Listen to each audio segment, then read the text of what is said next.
Hello, everyone. Welcome to Dr. G podcast, where we analyze pertinent issues. Don't forget to smash that subscribe button so that our videos will be recommended by the algorithm so that so many people will get to see the issues that we're talking about.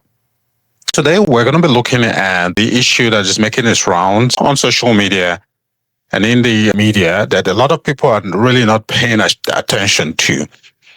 And it's digital ID. Many governments around the world are pitching the idea of digital ID. Some of them have said that they want to use it to fight fraud. In the UK, they are also saying that they want to use it to stop illegal work. And in some areas, they are also saying and claiming that the digital ID will help them increase efficiency and help them save money.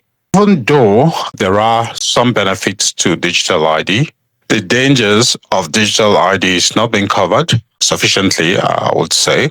Many people are not paying attention to the potential dangers of digital ID. And these dangers are not being talked about sufficiently on social media and in the media. So before I get into some of these dangers of digital ID, I'd like to recommend VPNs, which are a very good tool for protecting yourself online. When you are online, your digital presence is exposed if you don't have VPN.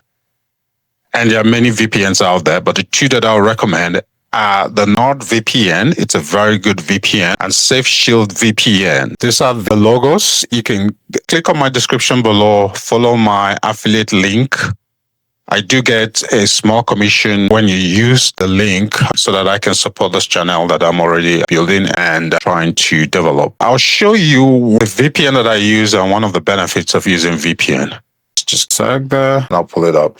This is the VPN that I use, and you can already see that about 54 ads were blocked and about 50 trackers were blocked. So once you are online, you're exposed, your data is exposed. People can hack into your computer or whatever device that you're using. So my advice to you is to go get a VPN and begin to use it to protect yourself online. Now, let's get into the potential dangers of digital IDs. The first one that I'll look at is citizen loss of freedom and massive surveillance.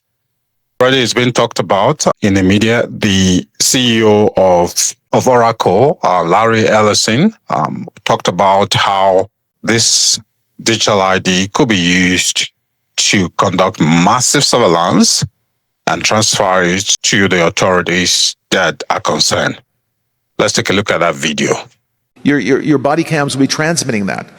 The police will be on their best behavior because we're constantly watching and recording everything that's going on.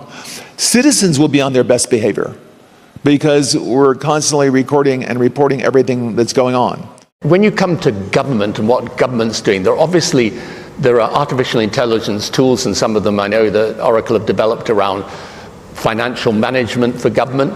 But also, tell us a bit about because you're right at the forefront of this revolution, what it means for what government should do in terms of its digital infrastructure, digital ID, data centers, and so on.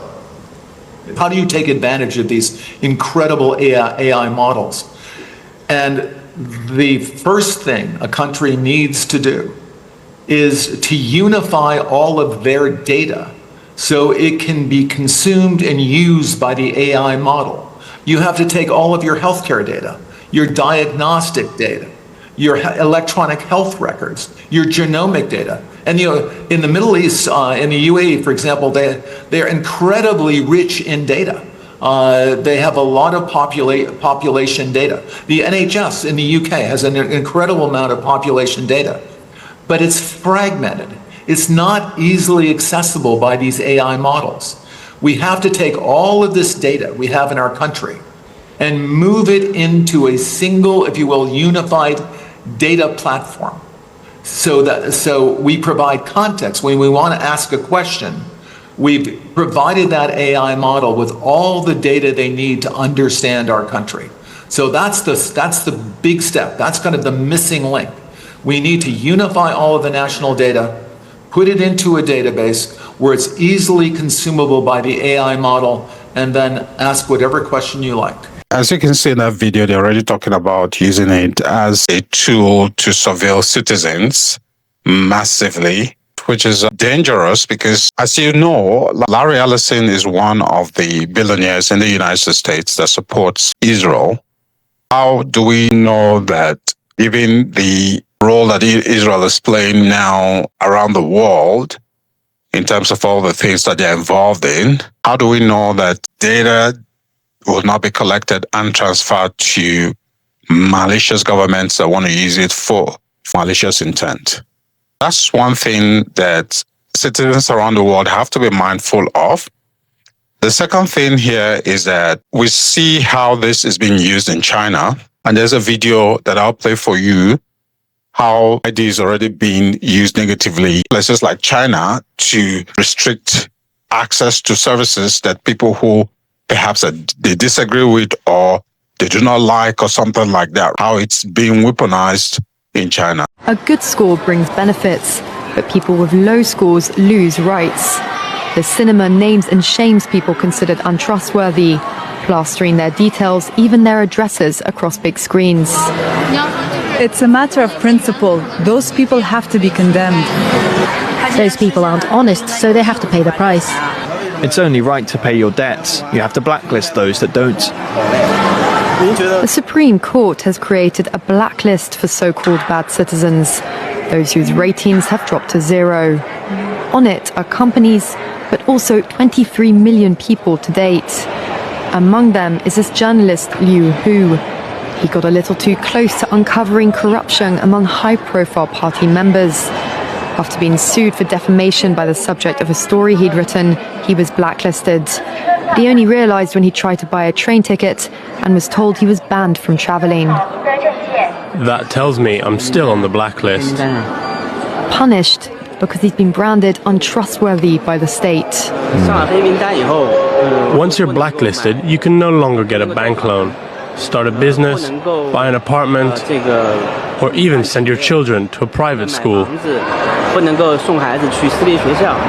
Liu Hu is among a tiny minority of people who have dared to criticize the system, which some are calling a digital dictatorship. I worry, because I think many people like me will be deprived of individual freedoms. This is an example of how government overreach can impede citizens' privacy. For example, you're a journalist and you report something that the government or people in power do not like. They can just, restrict access to pretty much all the basic services that you need to get around or to live your life. So who controls that? What happens when malicious people, look at what's happening in the States, for example, where visas of people are being clamped down on. In the UK, the same thing.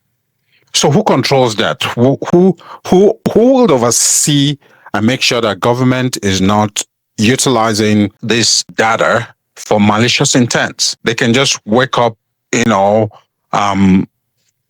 over frivolous allegations like what happened to George Galloway, under the Terrorism Act, and restrict your access.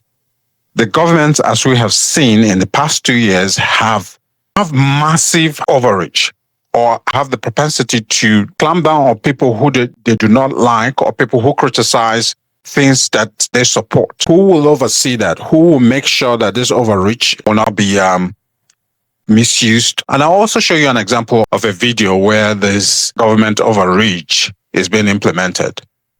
Let's take a look at another video right now. Hey there and welcome to the Eco Renegade. So Vietnam has closed 86 million bank accounts. They have frozen them, seized the assets, but they've closed the accounts. And that's 43% of all the accounts. There's around 200 million in Vietnam. Really?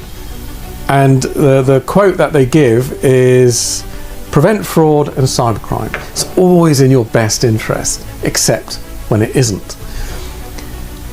Can you imagine that number, 86 million, how many millions of people and families that have actually gone into serious trouble because they cannot access their account, either because they refused or couldn't give, what's it called, the digital ID. That's what they wanted. You had to register a digital ID with biometric data. Give more of your privacy away without your choice. And if you don't do it, we'll take your money, whether you like it or not. That sounds very similar to what they used to do with the banks. I cannot quite remember the name of them, but you know, they'd go in, take the money without permission. I thought that was illegal, but obviously not if you're a government.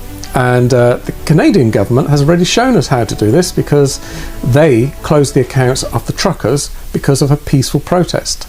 How the people that authorise that are not in jail serving long sentences, well, is anybody's guess. But the serious point here is, it's coming here.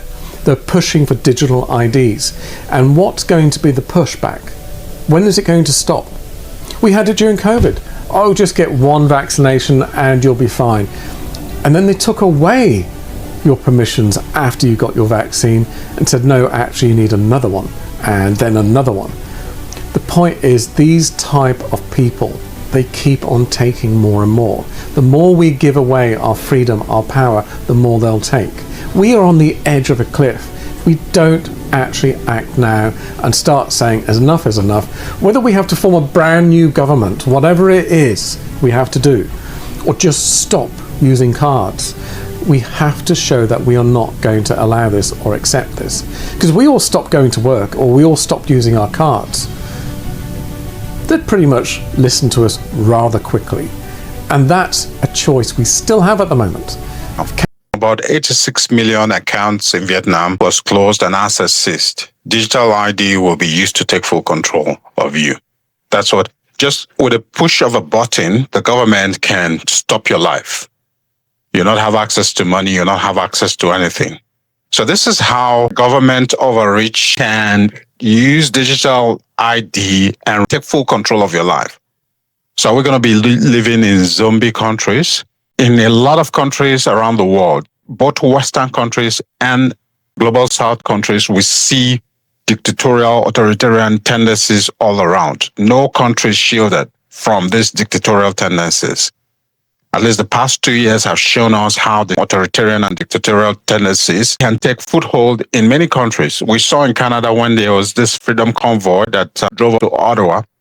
The people who were funding and some of the people who participated in that protest, that freedom convoy, their accounts were restricted. Imagine when the government has full access and full control of your digital ID, all they need to do is to push a button, and then you'll not be able to protest their overreach or whatever corruption that is happening in the government. People need to begin to raise awareness regarding how this tool could be potentially weaponized and used very bad ways by governments that we have seen around the world. It doesn't matter whether it's a Western country or global South country.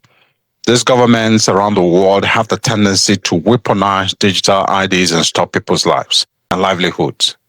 That's the risk that we're in for. The other risk that is there in for is the malicious cyber folks online.